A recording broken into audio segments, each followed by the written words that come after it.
Leave the money and get out quickly. Charlotte's harsh words saddened me. We may not get along, but we're family after all. How could she say something so heartless? As I felt lost, Thomas grinned and said, "Well, that went as planned. Mission accomplished." At that moment, I had no idea the chaos that was about to unfold. My name is Violet. I met my husband Thomas at work. I work in the office of a shipping company while Thomas is a truck driver. My first impression was that he's a robust guy, both physically and in personality. He's good at his job and kind to his colleagues. However, he wasn't so adept at the romantic game. Whether it was making a move or proposing, he was like a pitcher who only threw fastballs. No change-ups. But I prefer a straightforward man over a guy who thinks he's a playboy. As our relationship progressed and tensions eased, I found him quite interesting. Above all, he gave me a sense of security that I could rely on him. We got married and were blessed with 2 children. Our son and daughter have moved out and live on their own. Now, Thomas, Dad, and I live in a large house. Mom passed away 5 years ago due to illness. Thomas and I still work together at the same shipping company.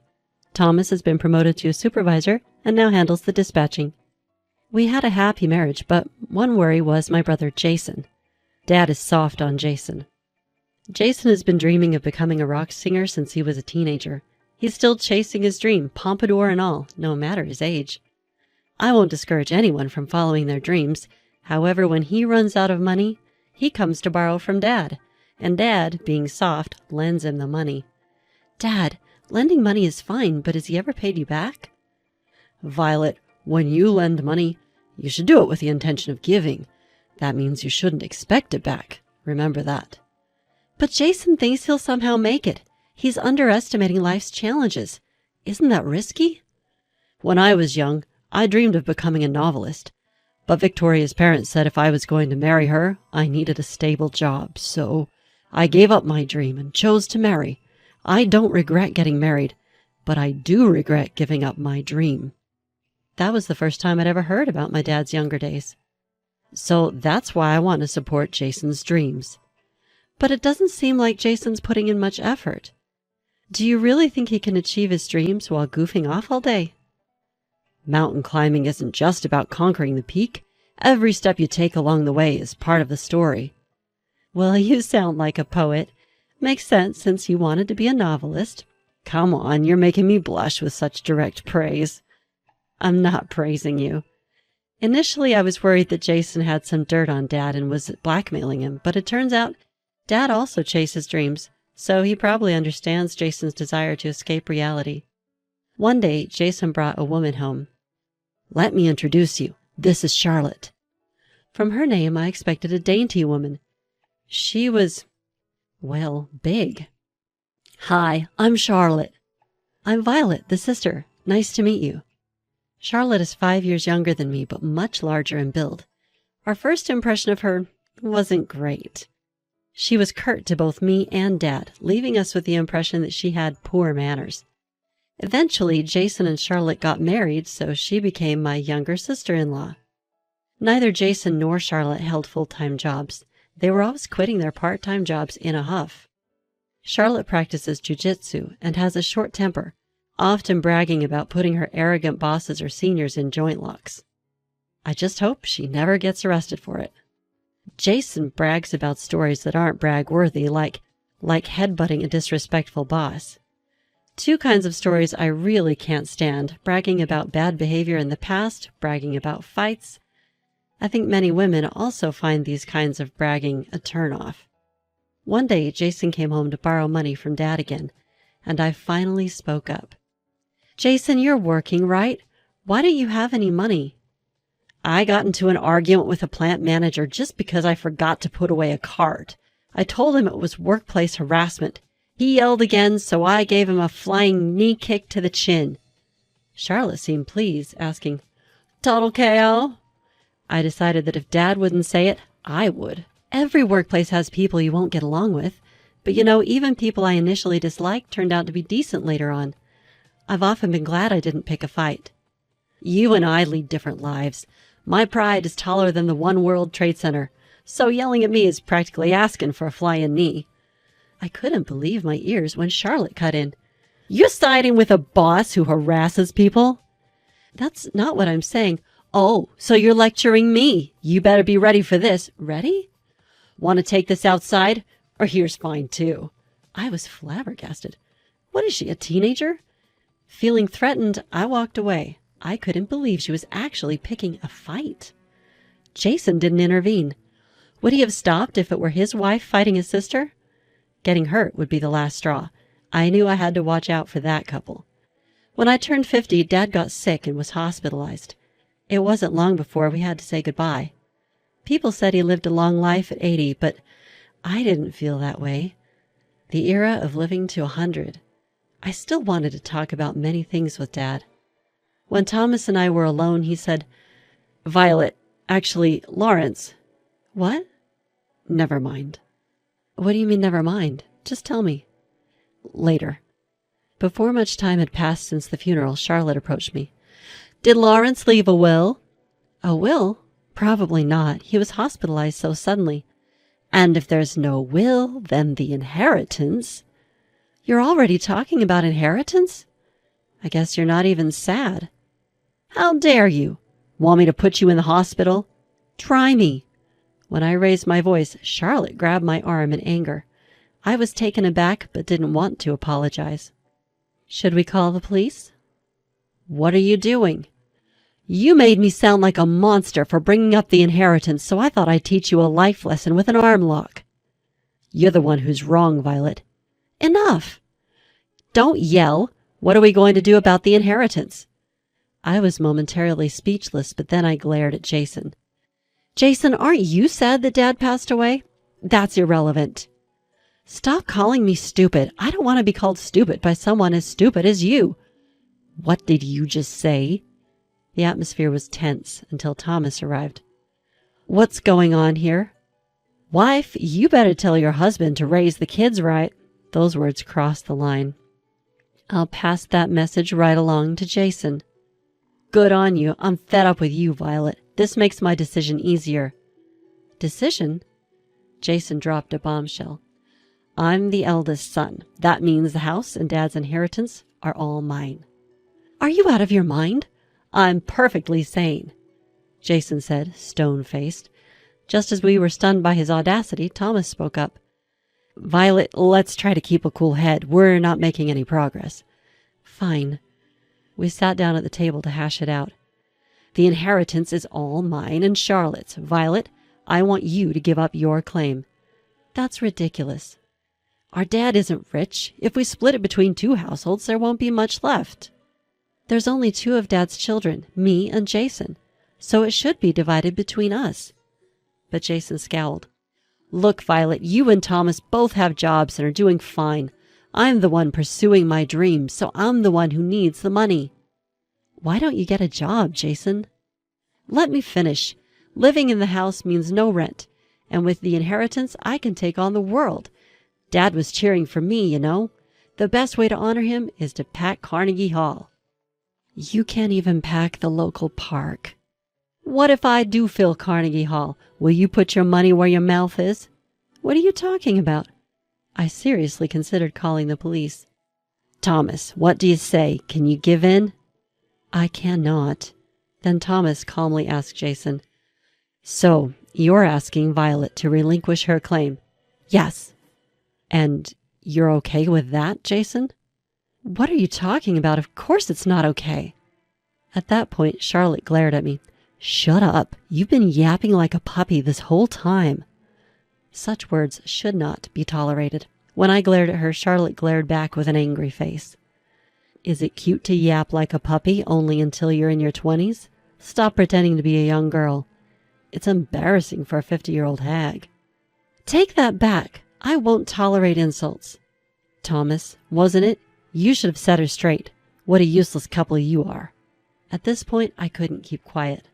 If you weren't as big as a hippo, I'd have slapped you a long time ago. For a moment, Charlotte looked dumbfounded, but then turned to Jason. Did your sister just call me a hippo? Violet, apologize while you still can. I'll apologize when Charlotte does. Enough, both of you. Violet, calm down. Fine. Let's proceed with the disinheritance, Violet. I looked at Thomas with wide eyes. but something in his gaze told me he had a plan. Why else would he agree to such an unreasonable demand? I had no choice but to trust Thomas. So, Jason, just to confirm, you're fine with Violet being disinherited? I've been saying that. Stop making me repeat myself. It's annoying. What an infuriating couple. A wife who acts younger than she is, and a husband who thinks he's smart but is actually dumb. Leave the money and move out already. Charlotte's harsh words saddened me. Aren't we still family, despite our differences? How could she say such merciless things? Why should we be the ones to leave? I couldn't agree to this. We'll find a new place soon, but we have belongings. Please give us a bit more time. If you take too long, I'll throw everything outside. Try it, and I'll call the police. Think I'll be scared if you mention the police? I'm not afraid. Call the Marines if you want to arrest me. Unable to contain my anger, I stepped outside. I wonder if Dad is also at fault. Thomas smiled at my confusion. It worked. Our plan was a success. What? These moments make me thankful for our savings. With savings, you don't need to borrow money. Even with zero debt, there are still substantial monthly expenses: rent, utilities, food, taxes. Taking on more debt would naturally make things tougher. I've always made it a point to avoid loans, pay in full for what I buy, and save a bit each month. Years of this kind of effort mean we won't be in a bind when emergencies happen. Maybe Jason set a bad example. He lives impulsively, and when he's out of money, he turns to Dad. It was one thing when Dad was working, but he had no problem borrowing even after Dad retired. I always tell my kids how important it is to save, so they don't end up like that. Thomas and I settled into our new condo. Once we'd finished unpacking, Thomas said, "Let's consult a lawyer first." A lawyer? To initiate the renunciation of inheritance. Are we really giving it up? That's when Thomas finally told me what he had almost mentioned before. While playing chess with Lawrence, he quietly mentioned that he lost all his savings and is in debt. What? Because of Jason? Yes. That made them even more unforgivable. Maybe that couple also shortened Dad's life. You're not entirely right, but you're close. Huh? Thomas told me something even more shocking. Charlotte had yelled loudly from behind Dad and pushed him with both hands. It wasn't just a one-time prank. It had happened multiple times. Dad started fearing it was an attempt to induce a heart attack and couldn't say anything when Jason came to borrow money. I never thought they'd go that far. In other words, Lawrence had much more debts than assets. You get what I'm saying? Yes, now I get it. Inheritors receive not just assets, but also debt. If the debt exceeds the assets, you can renounce the inheritance. Let's ask the lawyer. That's the best course. We consulted a lawyer and successfully renounced the inheritance. Just as I thought they might show up, Jason and his wife barged into our new condo. Violet, you set us up, didn't you? Set you up? What are you talking about? Don't play dumb. There's no inheritance from Dad, just debt. You knew, didn't you? I had no idea. This won't end with just an arm lock. Be ready for a chokehold. I calmly took out my mobile phone. Hello, is this the police? What are you doing? Charlotte grabbed my phone and shut it off. Violet, how are you going to take responsibility for this? Then Thomas stepped in. Jason, I recall asking you multiple times if it's okay to relinquish the inheritance, right? So you knew it was drowning in debt, didn't you? I had no idea. Whenever Jason needed money, Lawrence would lend it without a second thought.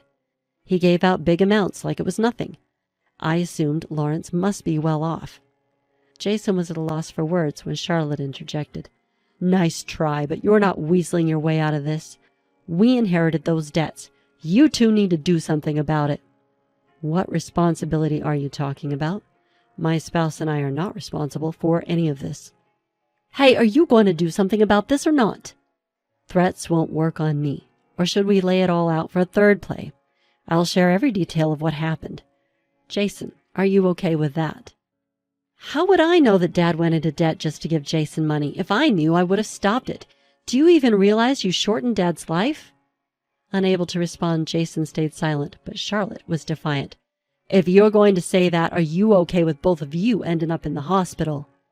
Enough of this nonsense. If you lay a hand on me or coerce me, it's jail time. Your threats don't work on me. You're 45 and talking like some high school delinquent."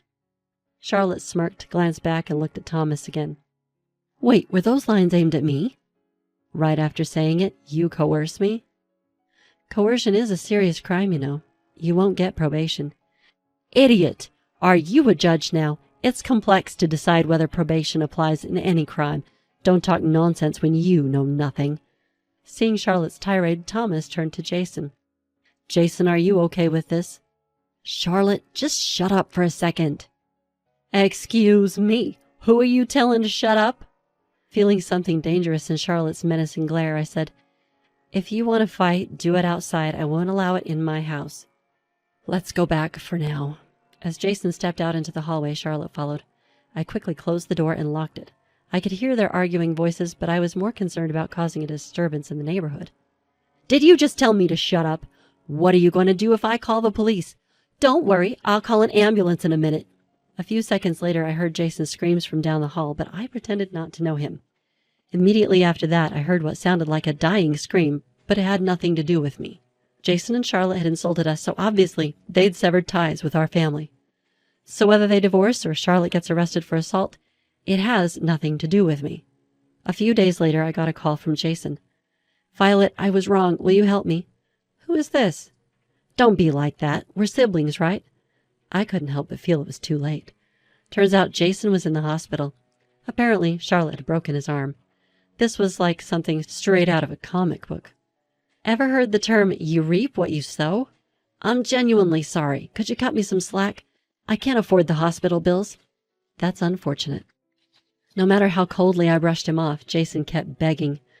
"Please, for the love of God, help me." "I'm not God." "Is Thomas there?" "Don't call him by his first name. We're no longer family." My words seemed to hit hard, and Jason was speechless. Switching the call, Thomas took over. After a brief chat, he hung up. "Let's go to the hospital." "Don't give him a cent." "I know." Thomas and I went to the hospital, but not to visit. It's better to say it face to face. Jason pleaded in a polite tone. "Please help me.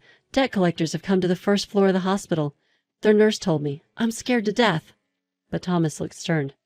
"After the insults you and your spouse hurled, it's only natural for us to cut ties." "That's not what I meant." "Well, if we're not cutting ties, then why disinherit? Disinheritance means cutting family ties." Jason looked down and spoke softly.